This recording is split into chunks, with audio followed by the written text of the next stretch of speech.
Lansko sončno in vroče poletje se je 4. avgusta spremenilo v nočno moro. Neurja in poplave so v Sloveniji povzročile ogromno škode. Najhuje je bilo v Savinjski dolini. Kako je sedaj, več kot 1 leto po poplavah, smo z ekipo spletne televizije preverili na terenu. Marti Lončarič, ki živi v Letušu, je hišo popolnoma poplavilo. Zdaj živi v negotovosti, ker še vedno ni dobila odločbe cenilca. Rada bi povedala, da sem bila 4 mesece v Mozirju pri sinu in ta čas se je obnavljala moja hiška. 29. novembra sem se preselila, imam zelo v redu obnovljeno hišo, ampak ker so nam pa povedali, da se bomo preselili čez kakšno leto, pa nisem veliko vlagala v okolico. Tu se dobro počutim, ampak ker so tako se zmenili na vladi, da se bomo mi preselili, smo v tem pričakovanju in čakamo, kdaj bomo dobili odločbe, da vidimo, kako so nam ocenili mojo hiško. Vlada nam je obljubila, da bo v 1 letu to naredila, še ni, tako da prihodnje leto pričakujemo, da bojo uresničili svoje plane. Jaz osebno smo se odločili, da bomo imeli novo hiško, ker možnost je tudi, da vzameš denar ali pa nadomestno gradnjo. Mi smo se odločili za hiško, ki bo v Rakovljah in čakamo, da bojo čim prej se zmenili, kako pa kaj. Od države smo dobili dosti pomoči, od raznih humanitarnih društev, od Rdečega križa, od Karitasa, od občine, razne solidarnostne pomoči, tako da smo zelo zadovoljni. Oziroma jaz osebno zadovoljna. Ja, ker je bila ta poplava velik stres za vse, tudi za mene, mi je pač načelo zdravje. Trenutno se zdravim in vem, da bom čez kakšen mesec v redu. Mislim, da državi druga ne preostane, kot da čim hitreje reši naš problem. Če so se tako odločili, da se bomo mi selili, pač morajo pohiteti, da čim prej to rešijo. Ker mi bomo dali to hiško pa to svoje imetje v javno dobro. Vesela sem, da sem v svoji hiški, vesela sem, da imam dobre ljudi okrog sebe. Gledam pozitivno na vse, tudi na svoje zdravje in želim, da bi bili vsi ljudje takšni. Tudi pri družini Šmigovci je trenutno stanje negotovo. Doslej še niso prišli cenilci, da bi ocenili vrednost hiše. Zato jih tudi še niso mogli izseliti, saj so na seznamu za izselitev.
Gospa Ivana Grofelnik živi v Lokah pri Mozirju, dobesedno ob reki Savinji.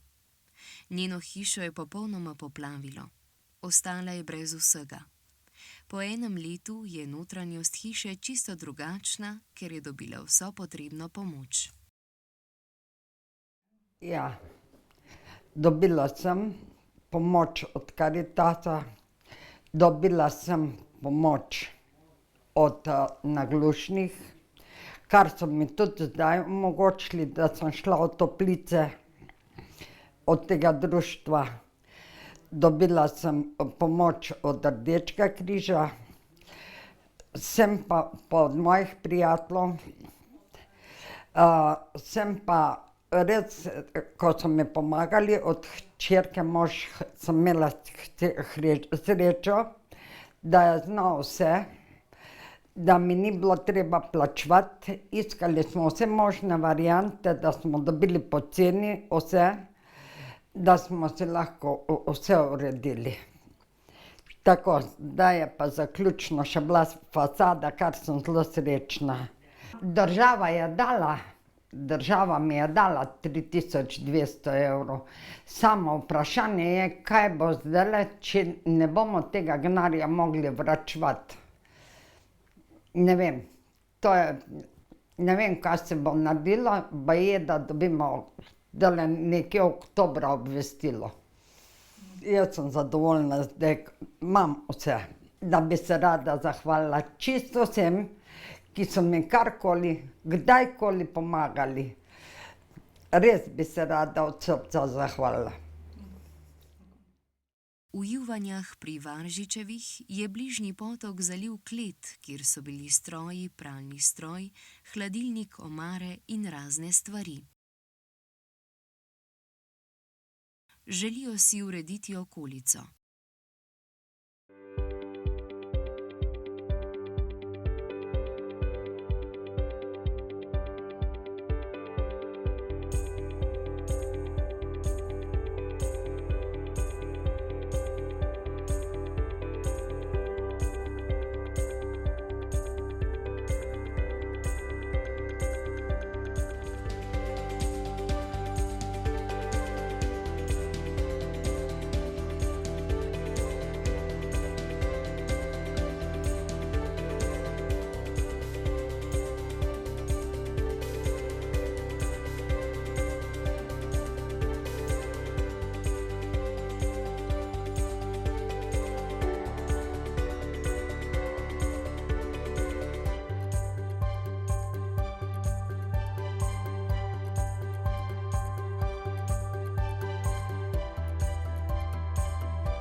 V Mozirju je poplavilo tudi Mozirski gaj. Tam blizu živi gluha Irena Kregar. Njeno hišo je obkrožila podivjana reka in zalila pritličje. Z možem sta v prvem nadstropju čakala, da se je stanje umirilo.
predsednik medobčinskega društva gluhih in naglušnih Velenje, Franc Forštner, je kritičen, ker se stvari premikajo preveč počasi. Ljudje še danes ne vejo vsega, kam se bodo preselili, kako bodo naprej živeli, še vedno so v negotovosti. Društvo jim seveda stoji vedno ob strani. Ravno en teden nazaj smo bila strokovno delavko pri vseh teh poplavljencih na obisku. Zvedela smo marsikaj. Uredili so si življenje, kakor so si ga, vendar v njih je še vedno strah, negotovost, tudi obveščanje o vseh teh zadevah, kaj in kako naprej. Glede na to, da se bodo morali vsi ti gluhi naglušni preseliti, je za njih to eno veliko težko breme. Po teh poplavah smo se v društvu tudi marsikaj naučili, da jim je treba stati takoj ob strani, da je treba vedeti, kje ti ljudje živijo, da je treba imeti urejeno evidenco, da veš, kje človek živi, ali je ob kakšni reki, ali potoku, ali je na hribu, ali karkoli, ker te naravne ujme nikoli ne prizanašajo nobenemu. Obveščanje je najbolj pomembno. Država veliko obljubljala, da bo tudi pomagala urediti neko aplikacijo za osebe z okvaro sluha, vendar do danes tega še ni, od tega ni nič. Poleg tega se pogovarjamo tudi o teh zadevah, da bi moralo biti tolmačenje na razpolago, da bi mogli biti podnapisi, da bi bili ti ljudje, ki ne slišijo siren in zvokov in vsega tega, obveščeni iz vseh možnih kanalov, pa še danes se o tem pogovarjamo, od tega tudi je bore malo ali skoraj nič. Ljudje želijo imeti prve informacije, tako kot vsi slišeči ne slišijo siren, in tukaj je za njih še toliko težje. In zadnji čas bi bil, da se tem ljudem še malo bolj pomaga. Čeprav so domovi lanskoletnih avgustovskih poplavljencev sedaj obnovljeni ali pa ti čakajo na izselitev, so še vedno v stiski in strahu, da se tisti strašni prizor ne bi spet ponovil. Namreč z jesenjo pridejo tudi obilnejša deževja. Zato so v društvu poskrbeli za psihosocialno pomoč. Ob teh poplavah se je pokazalo tudi, da so nekateri zaradi teh hudih ujm dobili probleme z duševnim zdravjem. In v društvu smo takoj pristopili k psihosocialni pomoči in pride iz Ljubljane gospa in tem ljudem ali skupinsko svetuje, pomaga, veliko pa tudi individualno, da se z njimi usede, jih na nek način pomiri, se z njim pogovori. In ti ljudje rabijo to psihosocialno pomoč po teh poplavah. Ne vsi, nekateri bolj, nekateri manj, in tudi to smo v društvu izvedli in še izvajamo. Še ni končano, nekateri še bodo rabili kar nekaj časa, predvsem zaradi tega, ker ob vsakem dežju, ob vsakih nekih večjih katastrofah ali karkoli se zgodi, je te ljudi še posebej strah, ker so doživeli res. Kar se pa vode tiče, smo že pa 2 noči prebedeli. Smo že letali ob Savinji. Zaradi tega, ker je bila zelo narasla. Kar se vode tiče, me pa ta strah, pa ne vem, či bo šel kdaj z mene. Tudi ulica se je zelo spremenila, ni več tako, kot je bilo včasih. Vsak ima svoje delo, nimajo še urejeno, nimajo še, saj vidite, da še vse delajo. Vsi še delajo in noben nima časa, tako kot je bilo prej, ne. Takrat smo z hčerko razmišljali, da pač tule ne bom več. Ker to je prehudo, čeprav je leto mimo, še ta strah ni šel z mene, pa mislim, da še dolgo ne bo.